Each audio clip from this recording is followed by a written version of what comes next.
ഒറ്റപ്പാലം കണ്ണിയംപുറത്ത് അടച്ചിട്ട വീട് കുത്തി തുറന്ന് സ്വർണ്ണാഭരണങ്ങളും പണവും മോഷ്ടിച്ച കേസിൽ മോഷ്ടാവിനെ തിരിച്ചറിഞ്ഞു. സമാനമായ നിരവധി കേസുകളിൽ പ്രതിയായ നജീമുവാണ് മോഷണം നടത്തിയതെന്നാണ് പോലീസ് കണ്ടെത്തിയത്. മറ്റൊരു മോഷണക്കേസിൽ വടക്കഞ്ചേരിയിൽ പിടിയിലായപ്പോഴാണ് പ്രതി ഒറ്റപ്പാലത്തെ കുറ്റവും സമ്മതിച്ചത്. 8.5 പവൻ തൂക്കം വരുന്ന സ്വർണ്ണാഭരണങ്ങളും 48 ഗ്രാം വെള്ളിയാഭരണങ്ങളും 3000 രൂപയുമാണ് ഒറ്റപ്പാലം കണ്ണിയംപുറത്തു നിന്നും അന്ന് മോഷണം പോയത്. കഴിഞ്ഞ ഏപ്രിൽ 10-നാണ് തമിഴ്നാട് സ്വദേശിയായ nursing college assistant professor Vinod Kumar വാടകയ്ക്ക് താമസിക്കുന്ന കണ്ണിയംപുറം കൂനന്തുള്ളി ക്ഷേത്രത്തിന് സമീപത്തെ വീട്ടിൽ മോഷണം നടന്നത്. മാർച്ച് 30-ന് നാട്ടിൽ പോയി കണ്ണിയംപുറത്തേക്ക് ഏപ്രിൽ 10-ന് മടങ്ങി വന്നപ്പോഴാണ് മോഷണം നടന്നതായി അറിയുന്നത്.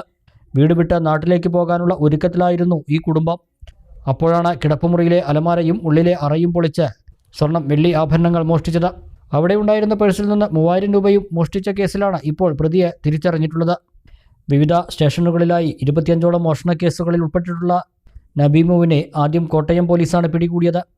എന്നാൽ കോട്ടയത്തെ കേസിൽ പങ്കില്ലെന്ന് വ്യക്തമാവുകയും വടക്കഞ്ചേരിയിലെയും ഒറ്റപ്പാലത്തെയും മോഷണ കേസിലെ ബന്ധം സ്ഥിരീകരിക്കുകയും ചെയ്തതോടെയാണ് വടക്കഞ്ചേരി പോലീസ് അറസ്റ്റ് ചെയ്തത്. നിലവിൽ റിമാൻഡിൽ കഴിയുന്ന നബീമുവിനെ വിട്ടുകിട്ടാൻ പോലീസ് ഉടൻ കോടതിയെ സമീപിക്കും. വസ്ത്രവിസ്മയങ്ങളിലെ ഏറ്റവും പുതിയ ട്രെൻഡുകൾ ഏറ്റവും ആദ്യം അവതരിപ്പിച്ച Kaniha wedding centre, the family fashion destination, Ottapalam and Vadakkanchery.